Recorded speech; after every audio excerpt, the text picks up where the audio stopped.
Lah saiki nggih ngapunten sangen nek basa kula niku awake dhewe gak usah. Lah nggih no, Gus. Gak usah swarga iki 150.000 swarga. Amin amin. Oh, tenan lho ya. Tenan kuwi. Saestu Gus. Iya. Swarga ki pokoke enek bocah luwe panganana iku swarga. Alhamdulillah. Enek yatim piatu santunana lho iku swarga. Alhamdulillah. Lha kan ngoten ta? Gampang lho, Ustaz. Gampang. Enek kaum duafa fakir miskin santune iku lho swarga. Rondo-rondo sedakoi. Ya iya, Nek perlu jelas. kene akeh rondone gowo. Kelompokne. Ngono lho. Kelompokne wis ngelompok dibuang lagi. Biasa. Bang. Maksudnya dibakar. Kowe muni rondo nglumpuk dibok. Make iku lho cangkeme kluthuk. Maksudnya tuh dibakar semangatnya. Agar semangat ngomong anak putu. Oh lah ngono. Nggih, Gus. Berarti anu nggih Gus dawuh jenengan niku non sewu kaya niken niki nyanyi ngeten niki. Niki nggih anu non sewu juga menghibur orang itu juga mengibadah, ibadah. Loh, yang ibadah nih. Ibadah. Semua itu nilai ibadah kan tergantung dawuh Kanjeng Nabi kan innamal a'malu binniyat. Lamuno sampean nyenengne wong dengan profesi Anda sebagai seorang panggung seni, pelawak. Lah ngono to. Sampean yo duwe anak, yo duwe bojo, duwe open. Lah open-openmu butuh mangan apa gak? Butuh, Gus. Lah iya, lah kerjane sampean nyenengne wong. Lah niate sampean nyenengne wong lah niat ibadah. Walah. Heeh iya. Kowe ndek bojo to? Duwe. Mula aja nggawa bojoku. Lah nyapa? Ah iki mau telepon nyapa kok bojoku ning HP-mu barang. Lho nyapa?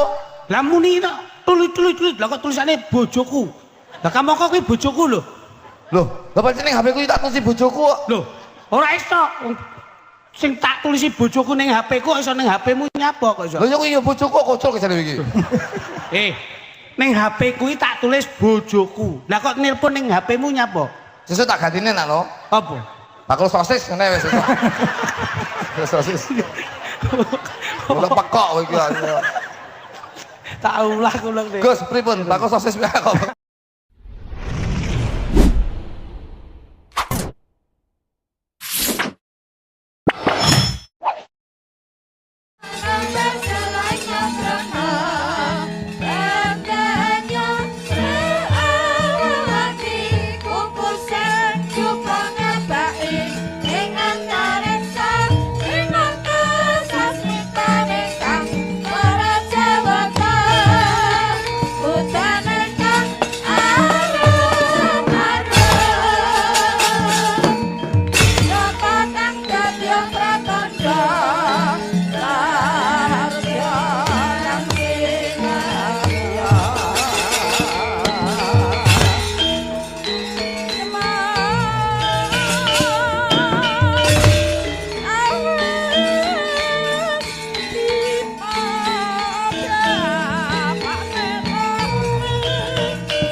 Yayan Oman. Apa to sababe Yayan Oman nglumpukke sedulur-sedulur putra pukulun Bathara Bayu ya sedulur tunggal Bayu. Iya. Ana apa kadangku Anoman? Dene kuwi miji karo kadangmu aku Jajal Werka. Aku Gajah Situ Bondo cumadong dawuh. Aku Garuda Mahambira ya cumadong dawuh. Naga Wiraga cumadong dawuh. Mulane aku nglumpukke sedulur tunggal Bayu. Awit ana jejebahan saka Sang Adi Panemban Begawan Kesawa Sidi ya Begawan Kesawa Widi. Jejebahan apa Senggana? Dina iki Gusti kang akarya jagat bakal matedhakake wahyu ning ratu ya kuwi Wahyu Makutarama. Dene Sang Adi Panemban paring dawuh, mbuh satriya, mbuh ratu, mbuh sapa wae sing bakal gaya wahyu kine nodhi spira kasantosaning lair lan kasantosaning batin. Kanthi cara kabeh kadang tunggal Bayu kinen nibake geguntur marang pawongan kang bakal gayuh Wahyu Makutarama. Oh ngono Anoman. Iya. Mula gandeng Anoman wis aguh tumuli tata-tata. Ndak kanthi ngawat-ngawati uga jejaga kayuwanane Gunung Kutarunggu kene. Weh, lah dalah. Kae tak sawang ana dampyak-dampyak barisan sagelar sepapan lakune ngener marang pernaing Gunung Kutarunggu. Ora wurunga kae ya bakal hanggayuh wujuding Wahyu Makutarama. Yen ngono, ayo enggal diprepeki, enggal diprepeki.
andedel gayuh kono Risang Rama Ndaya Pahatyana yaksa gung cangkrama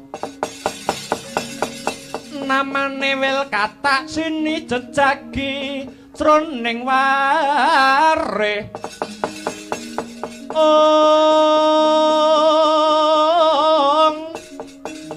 Mbadha kulam tanpa tuwa Mina Jrojaladri Mina Jrojaladri mila gugu saben hari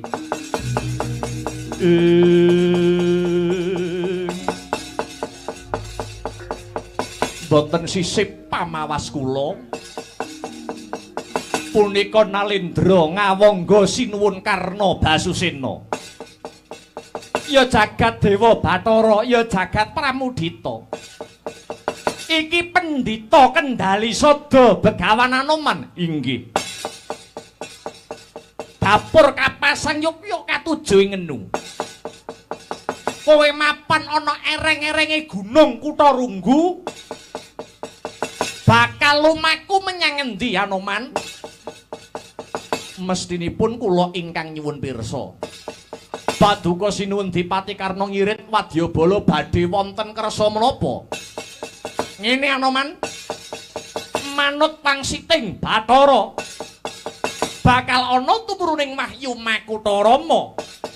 Mapane ana gunung Kutharunggu kene. Lakar kasinggihan.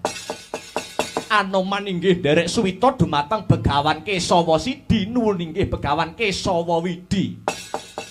Ingkang anyepuhi wukir Kutharunggu mriki. Lah, mapan kebeneran. Karna Basusena larapna ana gurumu kuwi. Nyuwun pangapunten. Manut dawuh ingkang kula tampi Sang Adipanemban nembe tapa brata. Wonten saklebeting sanggar pamelengan. Mboten kepareng sinten kemawon ingkang badhe hanjugaraken. Anoman. Aku iki narepati ngawangga sing dadi dutane sinuwun ing Astina sampun malih dutaning Ratu Ngastina dutaning dewa ingkang darat kemawon boten badhe kula keparengaken desmalaning rat leketik ing jagat gelah-gelahing bumi panusmaning jajelanat sukertaning bawana prajurit bocah temenggung kula wonten dawuh seblakno obormu rangketen Anoman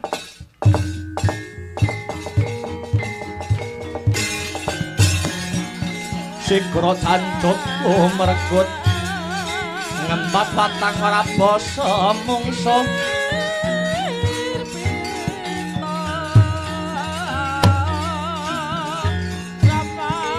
tangkep jojok antaran bau sayekti tengolena prateng lampus sirna madyaning palagan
Putya. Oh, wait. Oh. Hoi. Hoi. Hoi.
Oh.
Oh.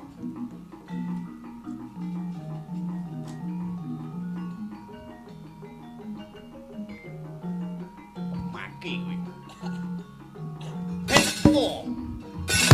Hei, wah, oh, hei, oh, wih, ah, ot, hei, ot, ayah, wih, ah.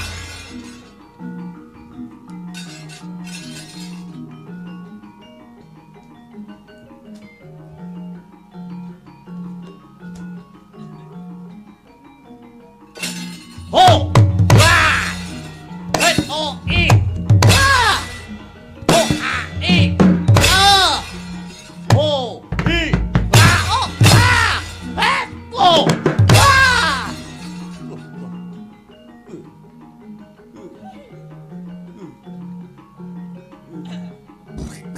Ho, hi, ho, ha, hei, kae, wes, aleni man.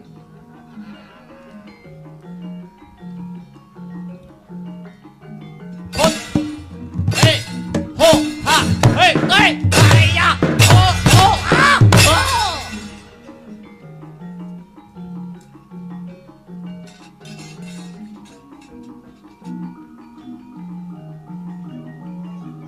Hei, ha, hoi, ha. Yo. Hot, hei, ah. Push. Hi, ha, hi, ha, ho, hai, ya, what, ah.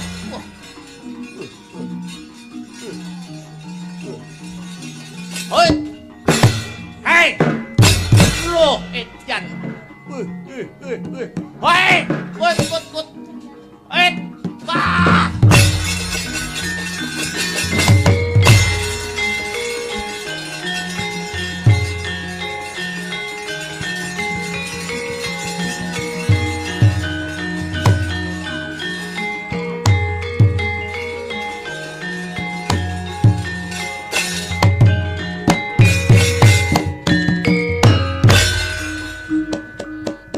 Keparat sira manungsa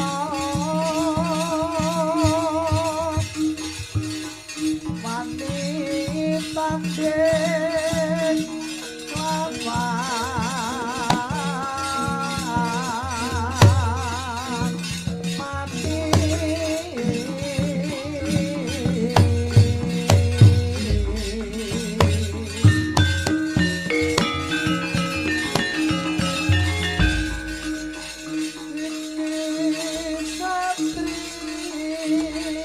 tanding lawan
mati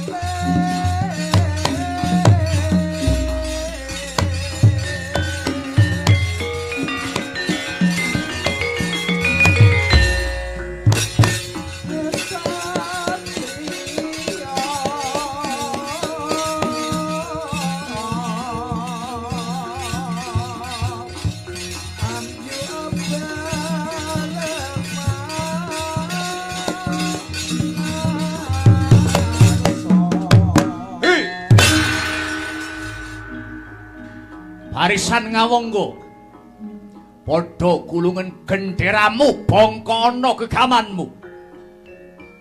Iki Prabu Baranjana abdi dalem ngawonggo kekesete Dipati Karna Basusena kang bakal makut ing rananggono. Musuh biangsaning kewan langsung tak remet dadi klalare ngepek-epek kuwi.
Sigra bala kang tumingal perang campo samya medal lilir tatit wileting kudu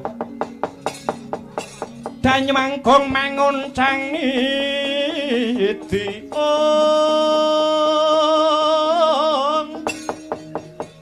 mencang sangat jimijil ladinya ngedal liwuwus Dresta Surawilaga kaya buta singa wregil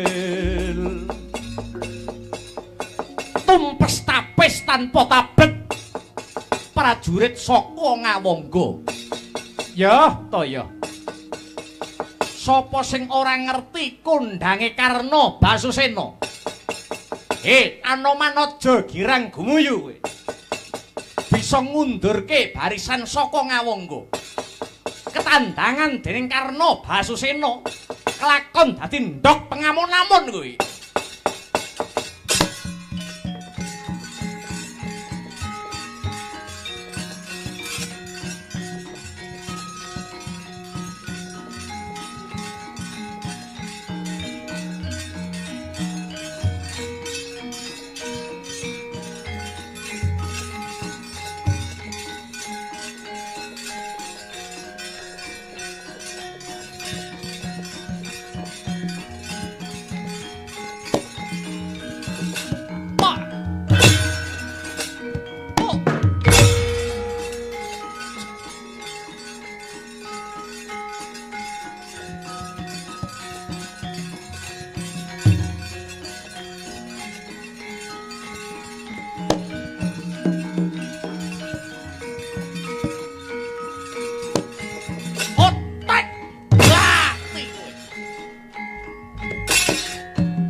Abrabak sro kabranang geget waja mlintir gumbala sukal wijiling sabda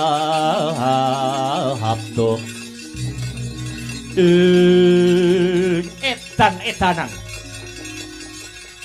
Ratu nganggo Karna Basusena dinggo jak-jakan karo para kewan ora kajen ajar kelawan para kewan aji ngajar kewan biangsa telek ayo 100 bareng ambrus 1000 bareng maju ketandangan Kunto Wijayandanu pusakane Karna Basusena brodol ususmu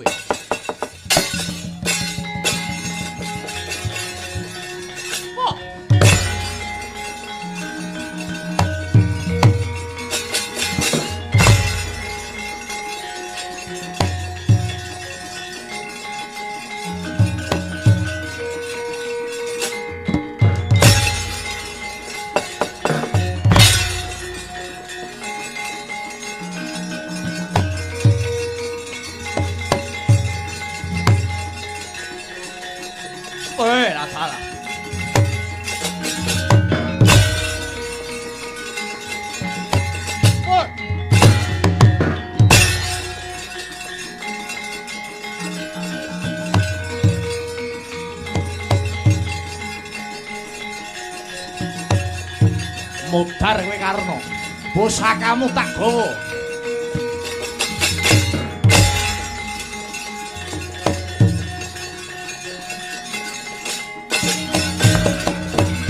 waduh mati aku om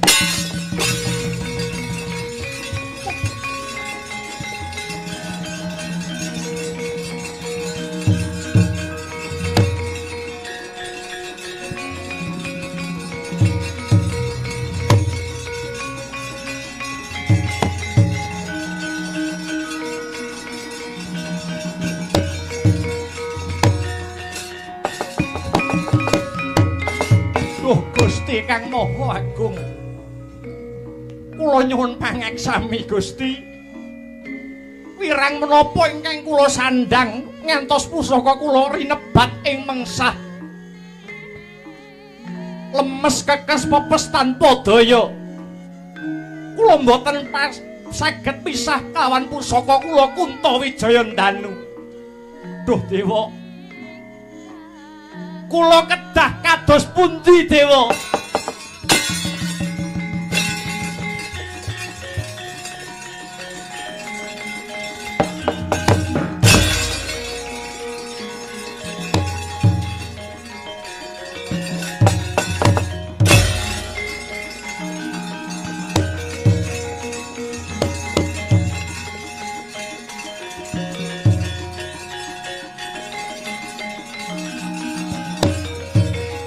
ora mikir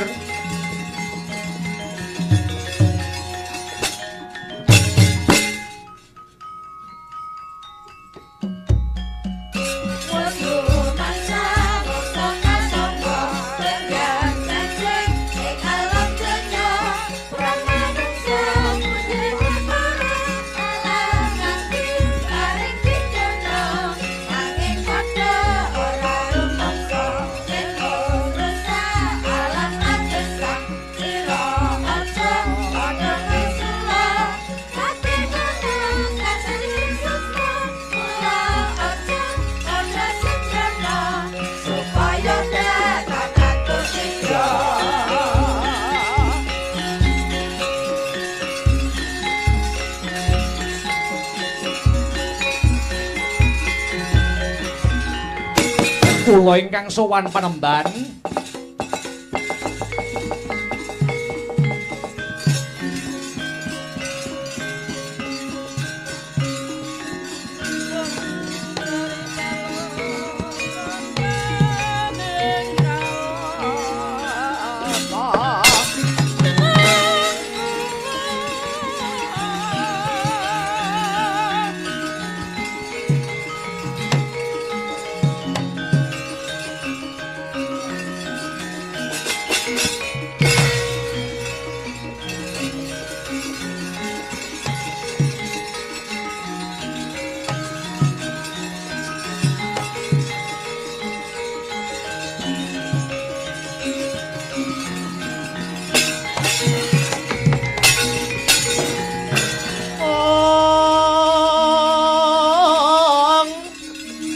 Miyat langening kalangyan aglar pandamuncar Ong tinon lir kekonang surem sorote tan padang kasor lan padaring purnameng gegono dasare mangsa katiga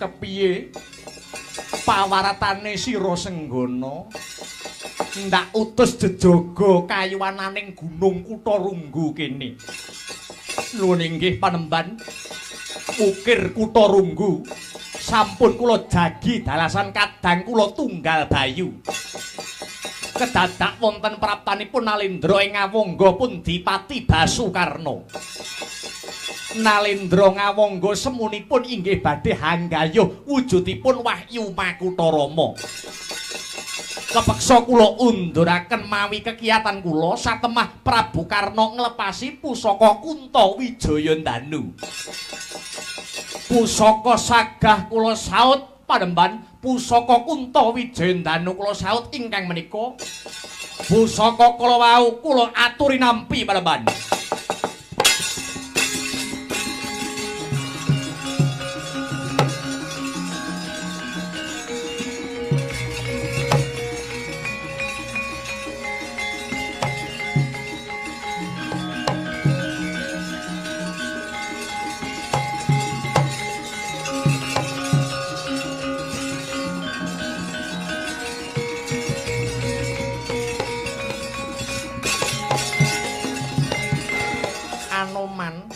kula wonten dawuh sakwuse pusaka ndak asta aja dadi atimu ya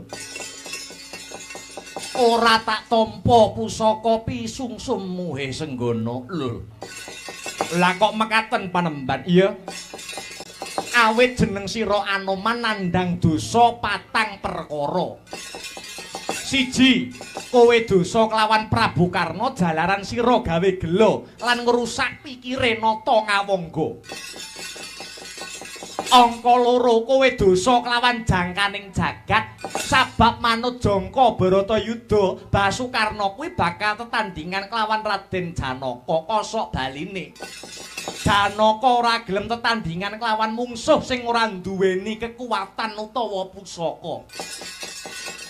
Angka telu sira dosa marang panjenengane ingsun sabab atur pisungsum wae kok barang colongan kok barang jarahan apa kok anggap aku iki tukang tadah angka papat sira Anoman dosa karo pribadimu dhewe kowe selak karo batinmu nggoroi marang rasamu coba eling-elingen nalika kowe sepisanan puruhita marang panjenengane ingsun kowe duweni gegayuhan apa Anoman kula handarbeni gegayuhan dipun tuduhaken marganing lampus duduhke dalane pati lakar kasinggihan sabab kowe wis jeleh nyawang soroting srengenge ning tinemune jebul batinmu isih awel karo patimu buktine pusakane Prabu Karna ora mbok tadahi nganggo dadamu kepara malah kok saut Senggana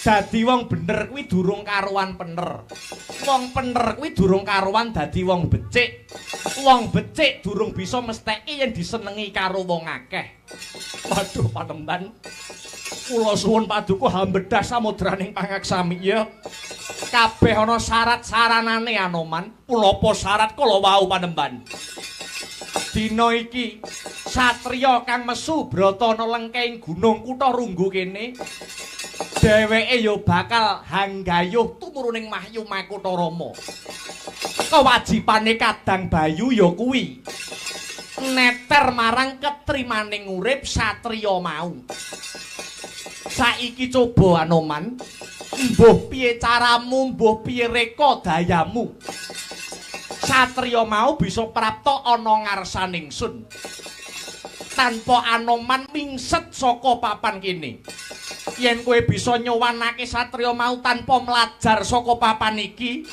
kuwi dadi serana anggon mantuk pangapura.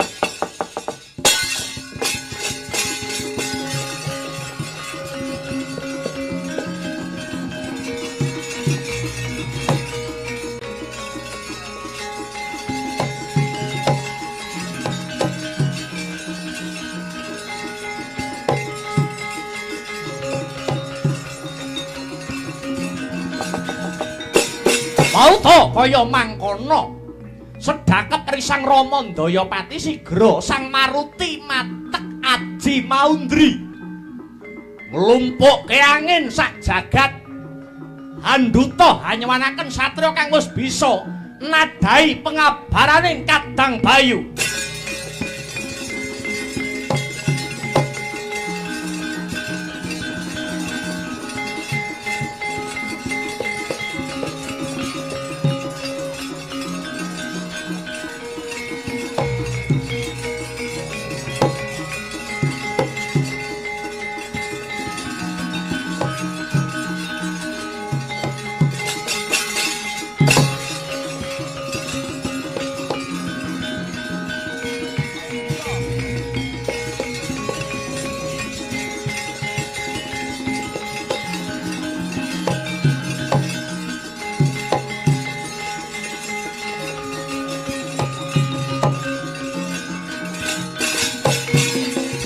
Pandita karya wangsit Bindha kumbang ajab sarining tawang susuh angin ngendi nggone ana satriya sedakep saluku tunggal sajake ana swara ora dirungu ana rupa datan dinulu. Satriya iki apa pancen lahir batin nanggone yoga brata. Mara gage tampanana tak tibani udan watu kowe.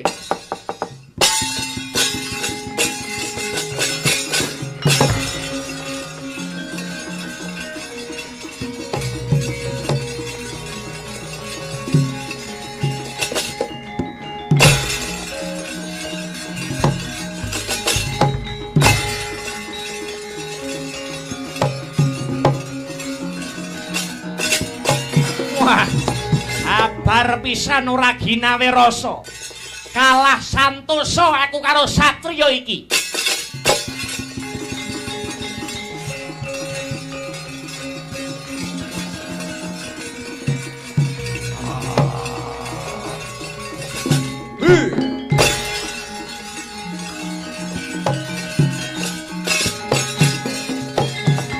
Satriya, yen pancen ketrima sing dadi uripmu, kowe bisa kalih saka udan watu nanging kowe durung mesti bisa kalih saka gegunture jajal werka. Guntur geni tampanana.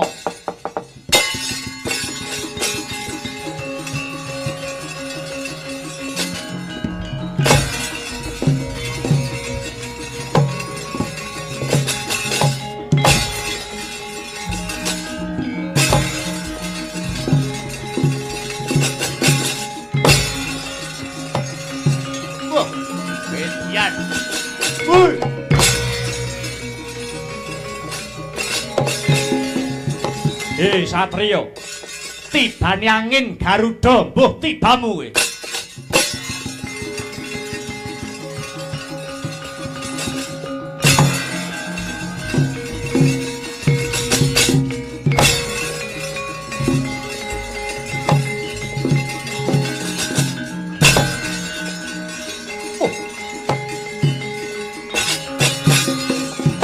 Hayaning angin ora tumama.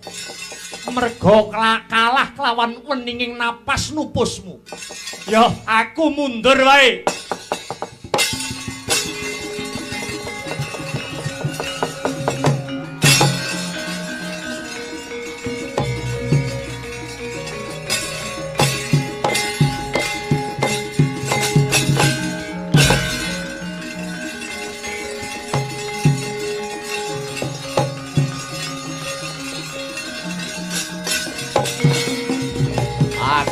Gajah Situ Bondo.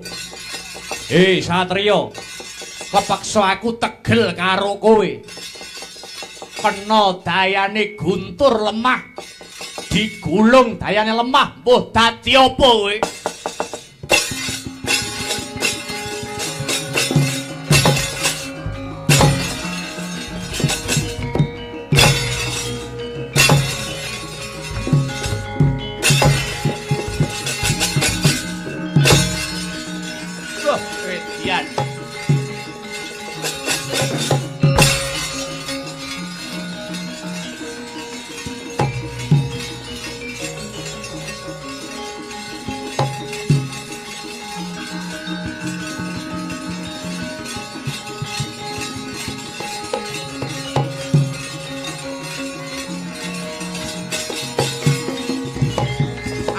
Sing wekasan aku.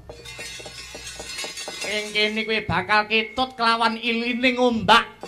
Tibani guntur banyu pepes sing dadi kekuatanmu Satrio.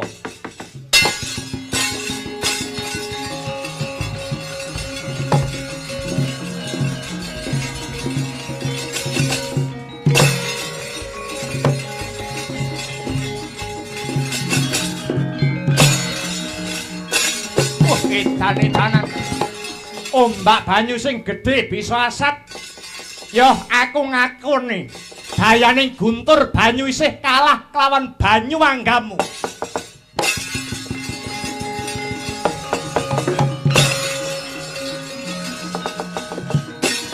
Kadang bayu datan bisa ana kang nibani gegunturira.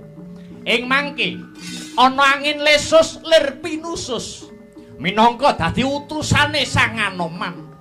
Amung sak gebyaring caleret risang Dananjaya ilang saka Pandulu dumawah ing ngarsane Sang Wiku Begawan Kesawa Sidi.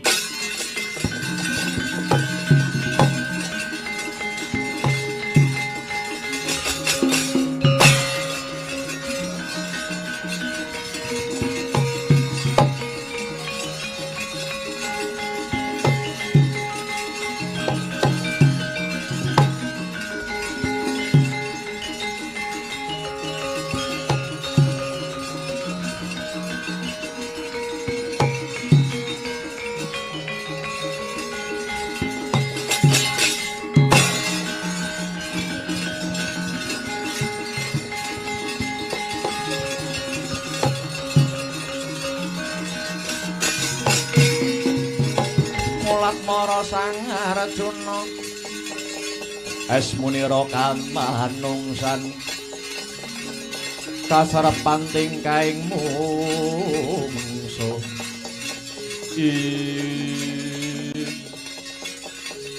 iki panengah Pandhawa Arjuna kaluhuran sabda paduka Sang Adi Panemban. Wuruhanira Raden, aku kang mangasrama ana kene dene peparapku Begawan Kesawa Sidi ya Begawan Kesawa Widi. Rumaos gawok pamikir kula Panemban dene mboten mangartos sangkan paraning bilai kula sampun mapan dhateng mriki. Kabeh mono dumadi saka weninging cipta lan weninging krida bratamu. Aku kepengin nyuwun pirsa apa Raden wis antuk wujute wahyu kang sira karepake nuwun inggih dereng Panemban. Gandeng kabeh wis kok tebus kanthi krida brata. Mula panjenengan ingsun ora kabotan medharke wahyu Makutha Rama iki marang jeneng para Janaka. Mara gage dikepara ngayun lungguhmu. Awit wahyu Makutha Rama utawa pepakem Astabrata mono ora wantah wujud nanging wujude piwulang. Rada maju tak wejang wahyu Makutha Rama utawa pepakem Astabrata iki Janaka.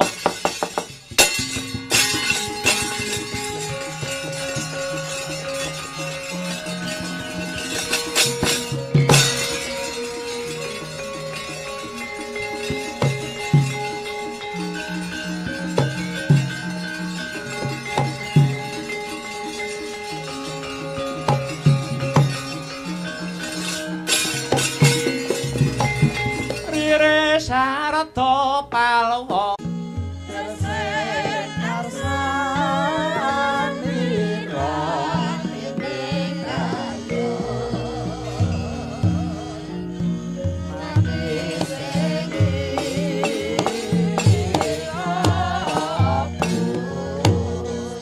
Raden Janaka kang sinebut Wahyu Makutha Rama mono isine piwulang pepakem Astabrata. Piwulang kanggo wong kang jumeneng pangarsa utawa pemimpin. Astabrata saka tembung asta kuwi 8, brata kuwi laku. Tegese pangarsa mau kudu nulat lekase 8 perkara, ya kuwi Surya, Candra, Kartika, Himanda, Bumi, Geni, Samudra lan Maruta.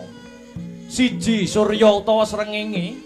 Surya kuwi sipate panas nanging uga dadi srana tumraping dumadi. Semono uga jejering Nalindra kudu netepi watake srengenge.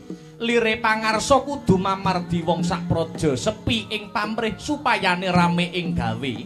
Ingkang wekasane wong sak praja bisa hangunduh marang kuruping pakarti. Praja kang kaya mangkono iku bakale isine titi lan tentrem. Angka 2 Candra utawa rembulan. Rembulan iku pakartine madangi ing pepeteng tur watake uga nyengsemake. Mangkono uga pangarsa kudu bisa netepi watake rembulan. Pemimpin kudu aweh pepadang marang kawulane kang nedeng nandhang pepeteng. Dene tumindake pangrengkuhe marang wong sak praja dianggep kulawargane dhewe. Wusana wong sak praja padha sumuyut sarta sumungkem ring Sang Nata. Praja kang kaya mangkono bisa nuwuhake karta lan raharja. Angka 3 Kartika utawa lintang. Lintang kuwi dadi pepasren wansi bengi, lakune dadi panengeraning mangsa kala.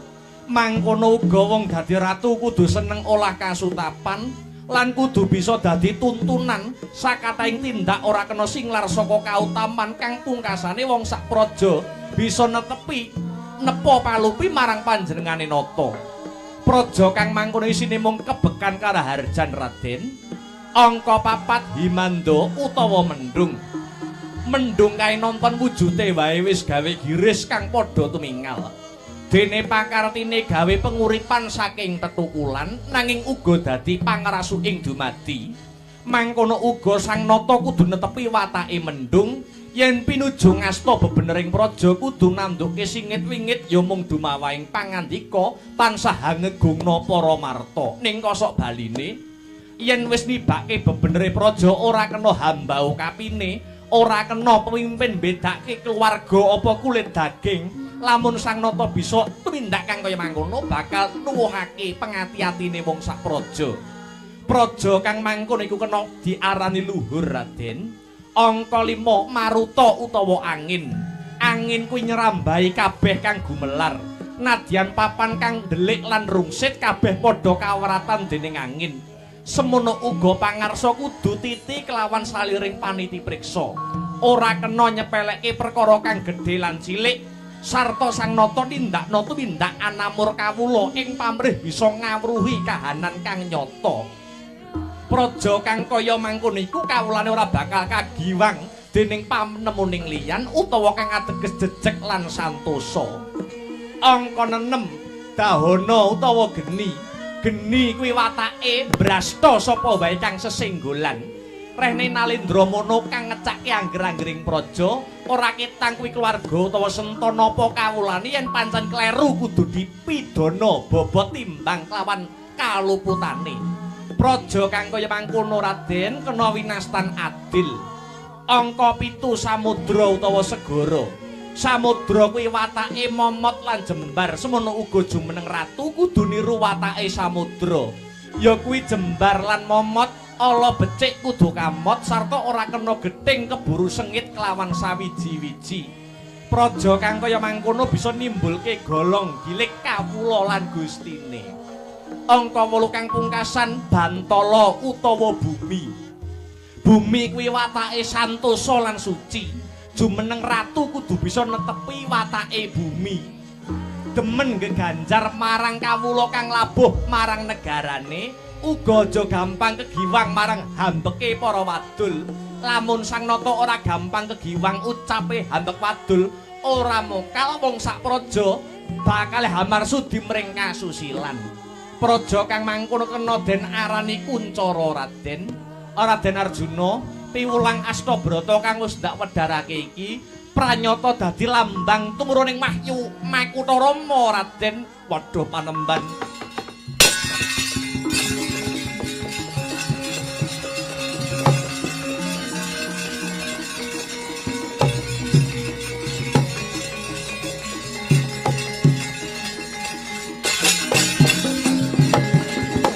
ngaturaken gunging panuwun.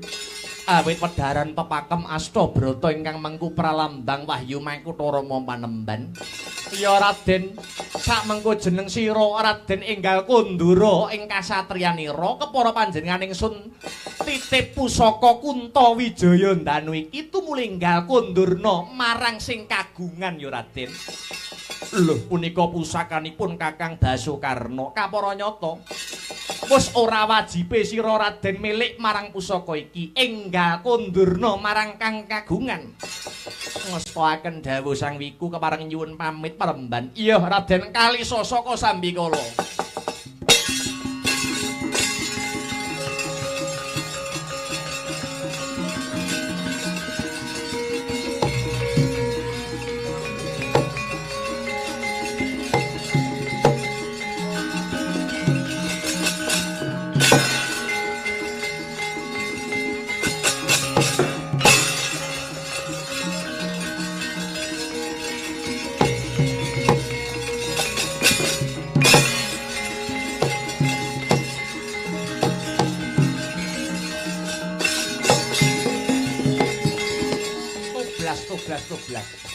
Wis lega sing dadi rasane Ratu Ndwarawati Prabu Kresna. Dene Prabu Kresna wis bisa dadi lelantaran tumuruning wahyu Makutha Rama marang Dimas Yayarjuna. Yayi Janaka, sira durung teka Ngamarta wis tak disiki lakumu, Yayi.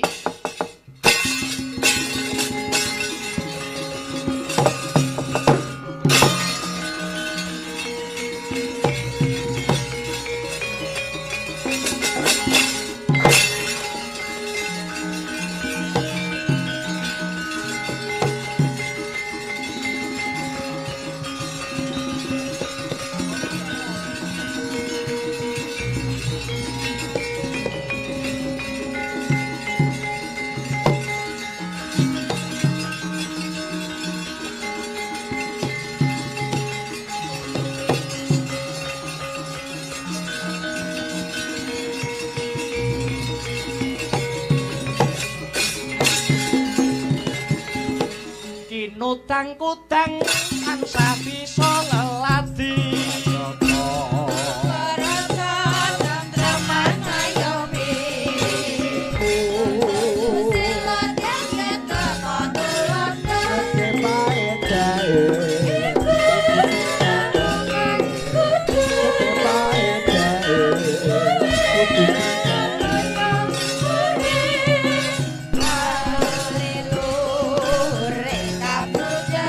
sekali lagi.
Subhanallah walhamdulillah wala ilaha illallah wallahu akbar. Selamat pagi Mas Gareng. Pagi Truk. Selamat pagi Bagong. Pagi banget Mas. Nah, luar biasa. Jam loro punjul 10 menit manut jamku. Nyambut gawe iki yen kanthi didasari rasa seneng, rasa bungah, rasa bombong ya toh. Waktu iki nek lumaku kaya banter banget.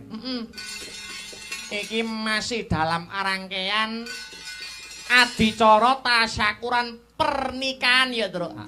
Mas Gareng. Mula acara pernikahan gelar acara wayangan iki jane mung kepengin jumpuk hikmah falsafah saka dunia pemayangan. Contohnya apa, Truk? Contohnya apa, Mas? Ya kuwi mula wong mantu ngadani wayangan kuwi mergo duweni kekudangan. Mantene kon tiru bojone Raden Janaka. Bojone Raden Janaka sapa le? garwane Raden Janaka sing kaprah kuwi ana 3. Ya kuwi Wara Sembadra, Gusti Ayu Wara Srikandi lan Dewi Larasati, gitu. Ketoke kuwi mung jeneng, ning sejatine duweni teges kang becik, duweni filosofi kang apik. Ngono to? Heeh. Piye le? Sembadra. Sembadra kuwi saka tembung sing sembebodra. Tegese seneng bangun, seneng gawean. Saka sing durung ana dadi ana. Manten anyar ya kudu ngono.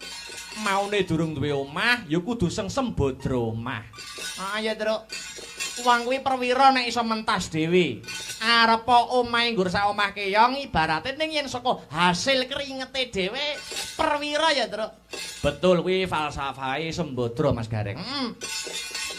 Sembadra uga duwe nama lain ya kuwi Dewi Bratajaya. Ya, Brata tegese laku, Jaya kuwi unggul. Temanten kudu iso unggul ing laku, tegese pangandikan, pikiran lan tindakan harus mencerminkan akhlakul karimah. Kuwi Bratajaya. Bratajaya, heeh. Lah yen Srikandi, Truk. Sri Kandi, Sri kuwi tegese ratu utawa pangan. Kandi kuwi wadah. Ing kene mengku karep wanita kudu dadi wadah pangan sing becik. Kudu dadi wadah sing utama kaya kautamane ratu, ya. Aja dadi pedaringan bubrah. Lah wis pedaringan bubrah ya ora Sri Kandi meneh iku. Jare peceren kuwi. Ha iya. Terus sing pungkasan garwane Raden Janaka Dewi Larasati. Yen wis bebodro lan wadhahe becik, kuwi rumah tangga sing bahagia sing wis laras atine, ya. Satemah nemu Janaka utawa janah tegese swarga. Amin, Truk, amin. Mung bisa ndedonga muga-muga dedhaupane Kang Mas Niko lan Mbak Yu Putri. Heeh. Pinaringan wahyune jodoh bali wis maneh diparingi ayem tentrem jenjem. Heeh. Lan enggal kagungan golek kencana sing bisa totol jalma wujude putra. Amin ya rabbal alamin Mas Gareng. Heeh. Pari anak lanang nuju agur lanang sing wetone sing dhuwur. Wah, jan elok ngedapi-dapi. Heeh. Wetone sing gedhe. Ya, menyelam sambil minum air. Gandeng adi carane pernikahan ya toh. Durung afdol rasane nek urung metu setya tuhu. Dibawani dhisik. Heeh. Bawane sida asih. Sida asih. Sida kuwi kelakon asih kuwi kasih sayang. Monggo dipun laras. Mas Herulinanta tak aturi bawa. Nggih.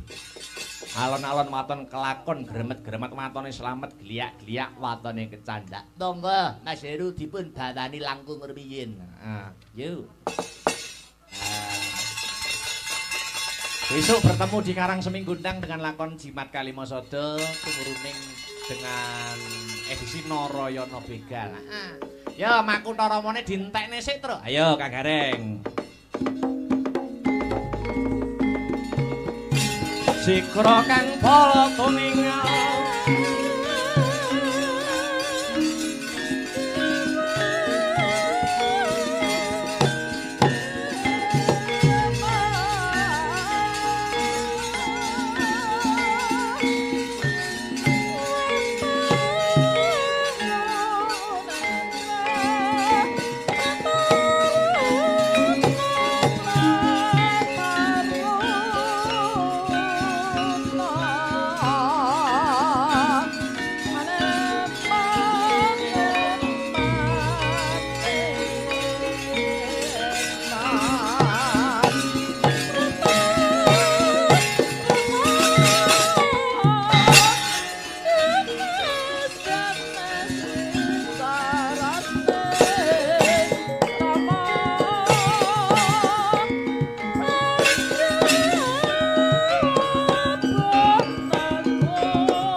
Oh, oi. Oi, tei. Oh, hit. Oi. Oi,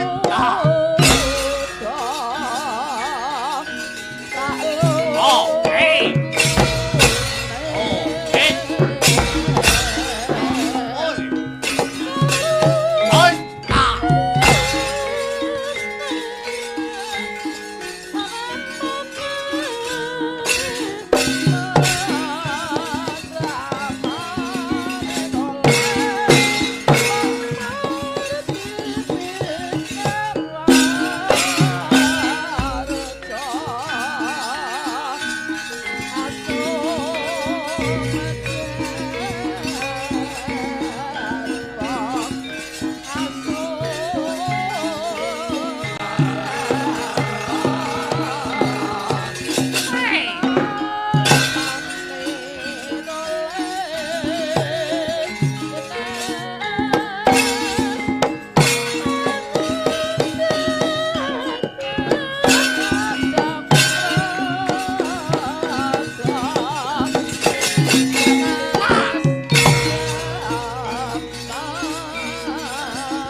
Koncing langit kelap-kelap katon lirikin sanging alis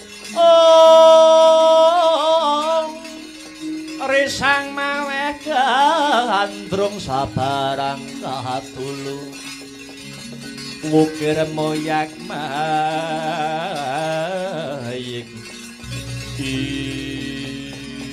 Kakang Semar Badranaya. Pripun Gus? Ana catur raseksa kang wewujutane cat katon cat ora. Lah kok aku arep nandingi, aku arep mungsuh tanding kelawan buta papat.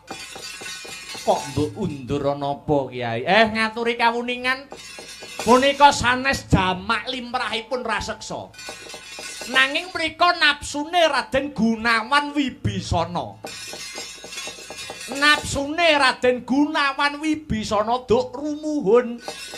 Lah samangke Raden Gunawan sampun anglampahi moksa sak ragane.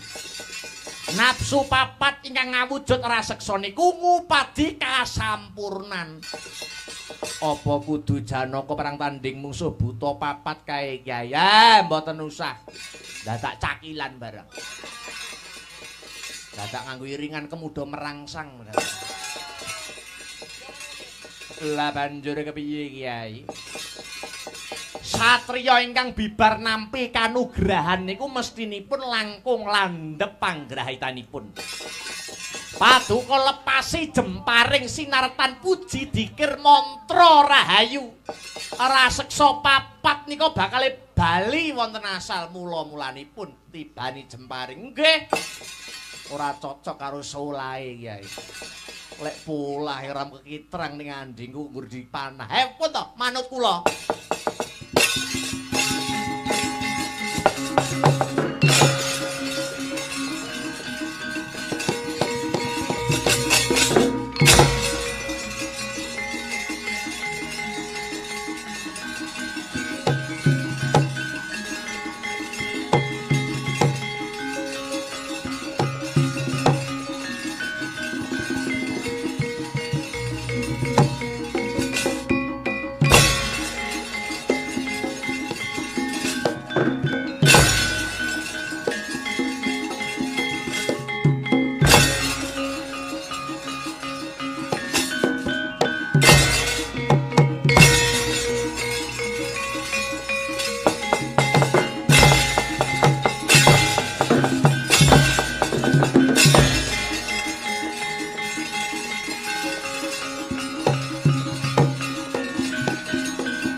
meh rahina semubang yuang aruna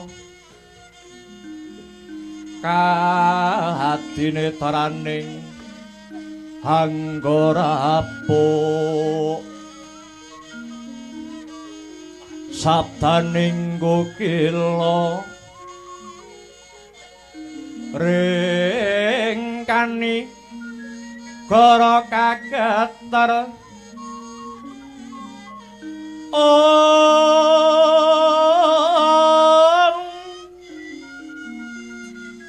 niki dongane gong lir wowo sing bini panca do aduh Bathara Gung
Yayi Werkudara barep kakangku napa?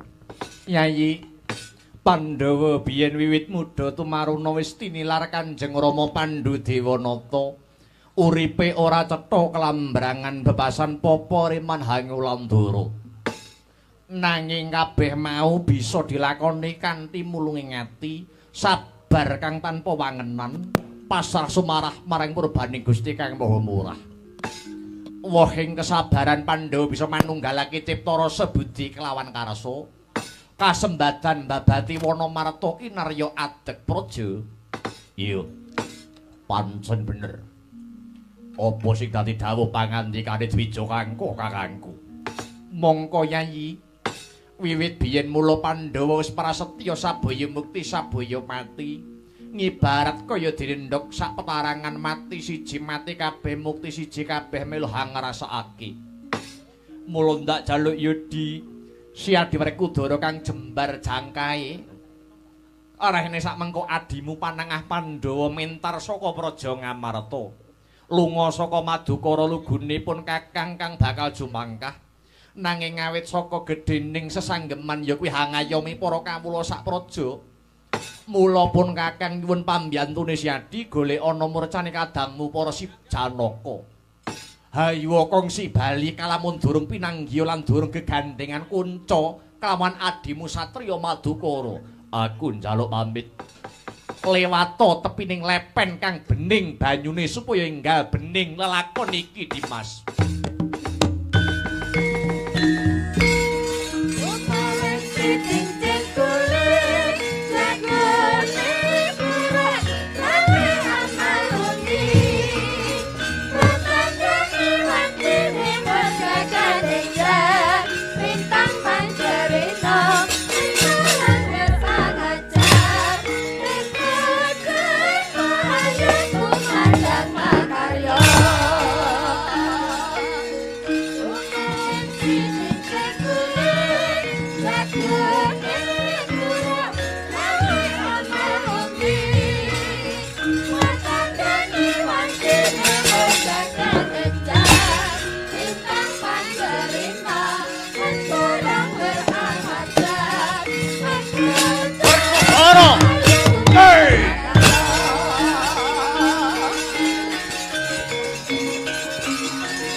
tandang risang bayu siwi ritunggul manembah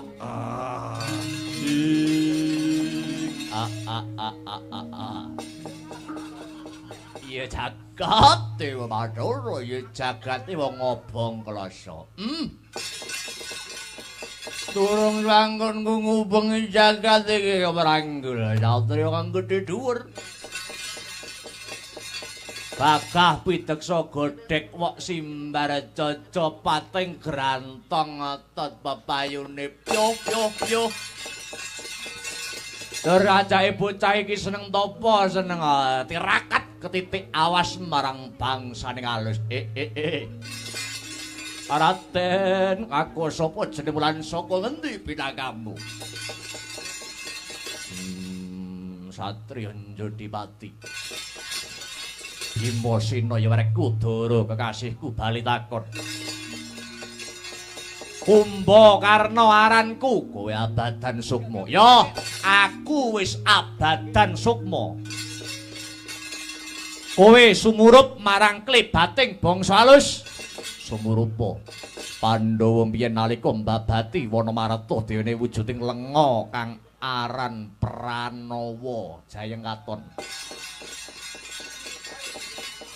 Dayane bisa nyumurupi klebate bangsa alus. Lah dialah. Tetes mata kok iso nggo delok bangsane Cim. Raden Werkudara kowe sing tak goleki, aku ora duwe urusan karo bangsane lembut. Bener kowe ora duweni urusan karo aku nanging aku sing bisa nyampurnake Kumbakarna mung kowe. Kowe golek dak-dakaning pasulayan minggiro. Aku arep golek ilange adiku Janaka. Ora kelem semingkir yen durung kasembatan setiaku. Hancur petah dasmu.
Tunggenya Bandayuda datanana kang kalindih.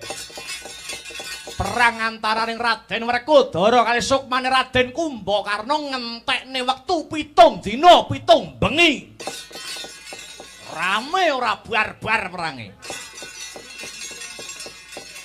Jibek bebek penggali sang sena gya sedakep saluku tunggal nutupi babahan Nawasanga. Datanana kang winawas muhung kawas padanging kawicaksanan meminta daya kekuatan marang purbane ingkang kawasa.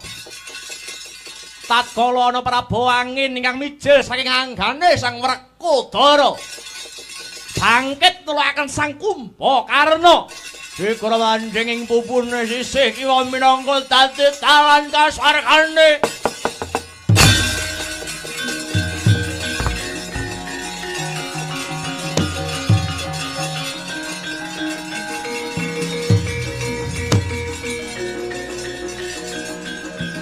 Tampuh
kuning angin kukura kraning harga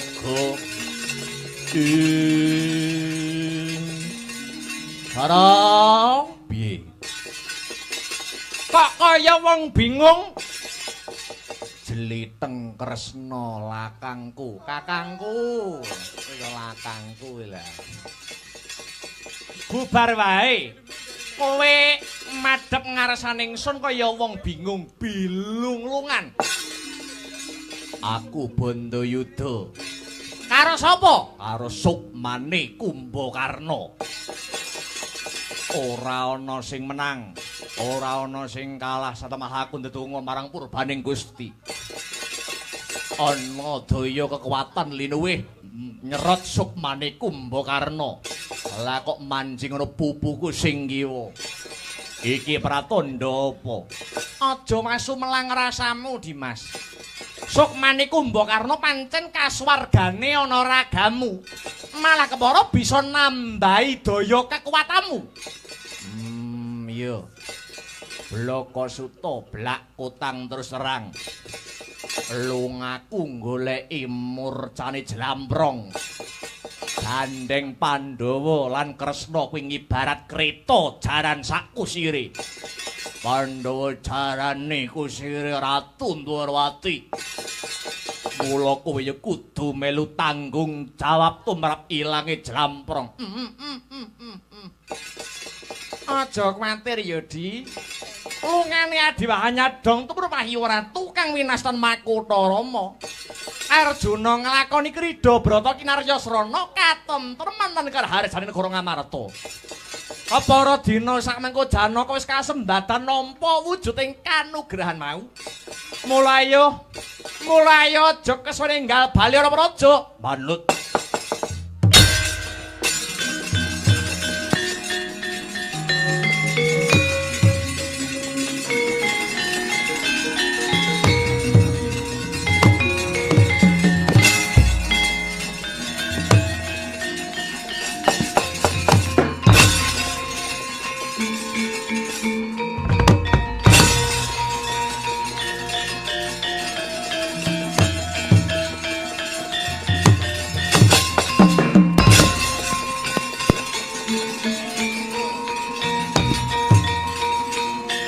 Janaka.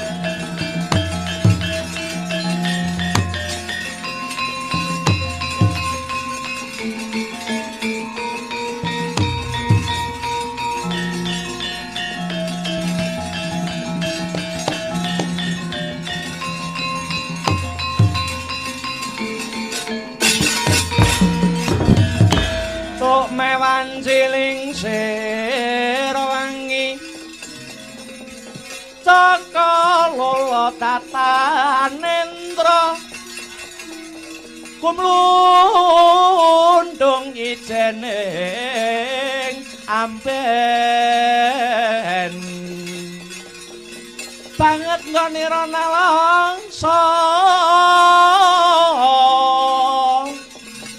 kaya den pinilara wong tininggal bapa biyung wong tininggal bapa biyung susah dadi cakala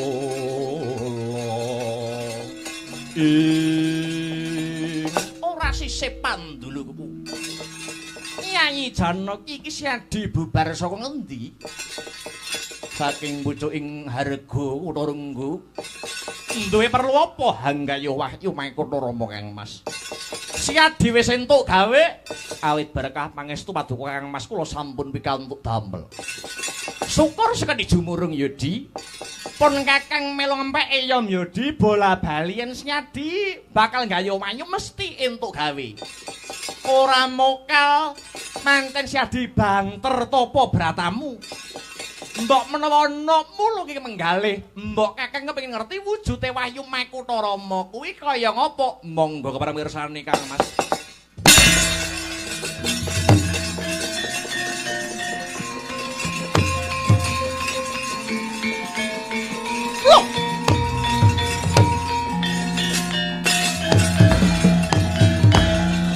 wong iki genah Kunta Wijaya Danu Maekota Rama piye to? Walah Dik. Arep ngapusi kakange wae. Matur nuwun ya. Saka ngendi iki mau pusakane? Inggih awit mundi dawuhipun Begawan Kesawa Sidi nggih bekan Kesawa Wedi. Marem rasaku tak rewang aku mrene iki mau ya mung bakal umpadi ilange pusakaku. Ya muga-muga Wahyu Maekota Rama katremana jiwa lan aragane Yayi Janaka. Sira pantes sinudarsana kabeh para satriya. Pun Kakang ngakoni pancen kalah awu babange nindakake prihatin. Wis ya Di, enggal baliya akeh sambikaling marga nyuwun pangestu Kang Mas.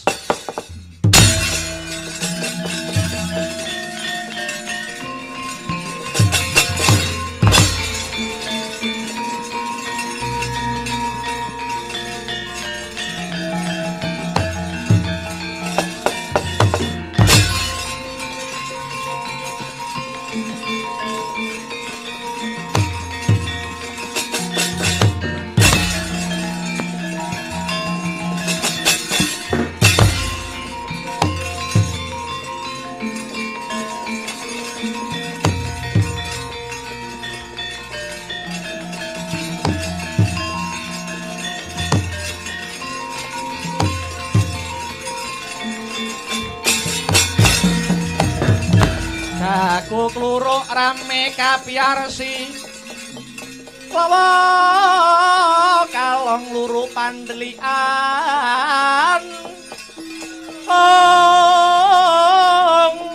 Dre kawanan ing semune wetan bangsulaipun mratahan dani yen wis bangun enjing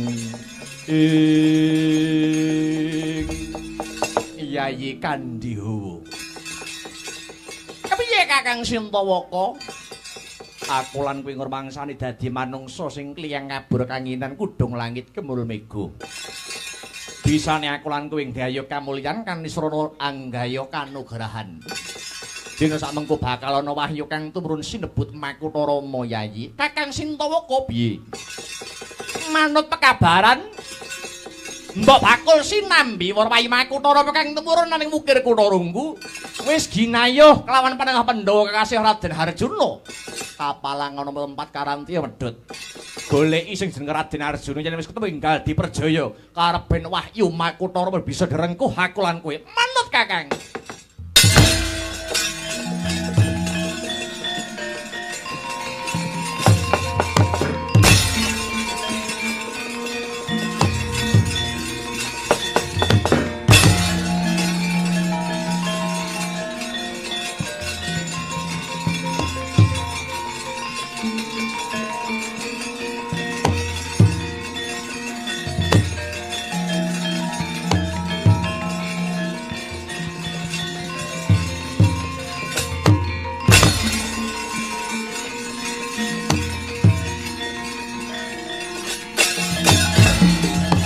Karate pandam sumulung kamadhangi jroning pasareyan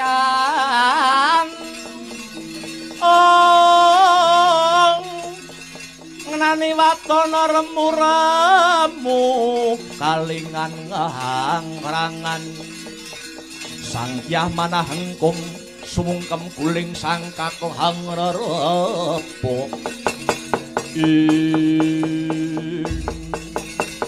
durung sanggon nglumaku kepapak ana pawongan sakloron ngaku sapa jenengmu ki sanak aku Bambang Sintawaka aku Kandyawa bali takon satriya jenengmu sapa satriya Madukara panengah Pandhawa Arjuna ya Janaka kang dadi kekasihku sira sing tak upadi Mara gage wulungna Wahyu Makutara marang aku. Becik semingkir aku ora duweni niat memusuhan. Kakean bebangal remet dadi awu kowe.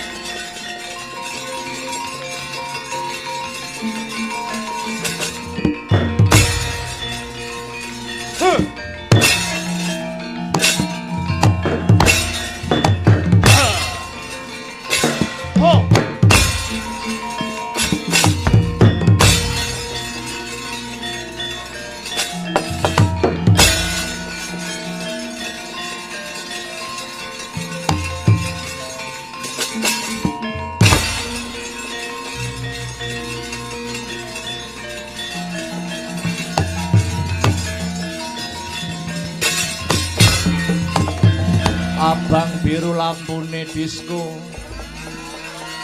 awakku mikir bojo loro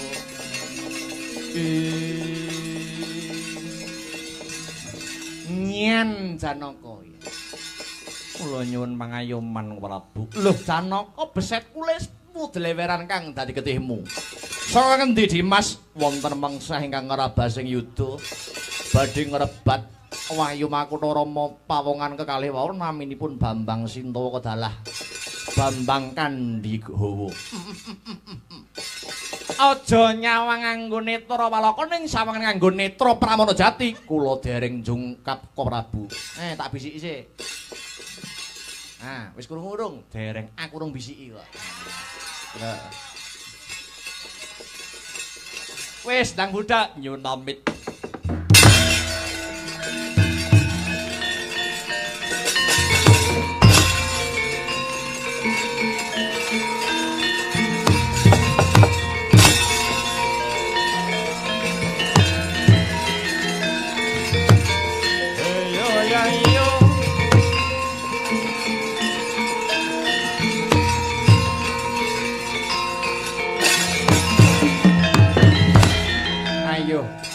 Raden, ayo kowe maju meneh.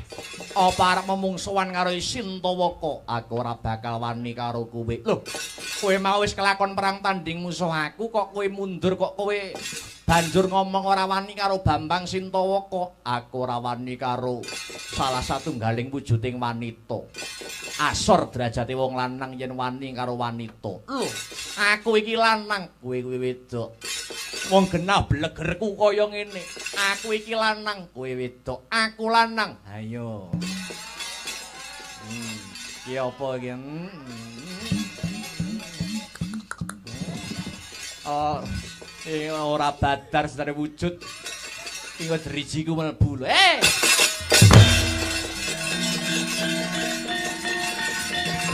Pangeran.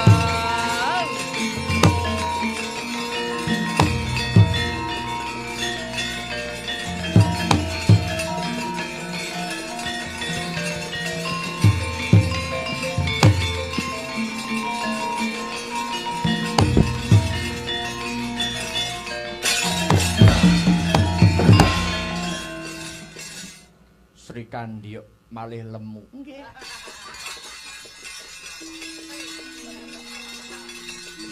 Cinta moko dadi garwaku wong manis lara ireng, Kandi hawa dadi garwaku wong cantas Sri Kandi. Iya pangeran put-pute aku golek ilungane peyan. Ya ditinggal pangeran Arjuna rasane sedina kaya setahun. Aku nyuwun pangapura marang genduk sakloron. Elung aku hangupadi kanugrahan kang sinebut Wahyu Makutarama kang dina sak mengko wis kasembadan tak gayuh. Wahyu Makutarama iki wahyuning ratu dipepuja lan dipepuji. Mbuh turune lara ireng apa turune Sri Kandi besok bakal ana kang kajumenengake dadi ratu gedhe bisa mimpin bawat negara lan bisa ngayomi para kawulane Sresenan jagat saisine. Astabrata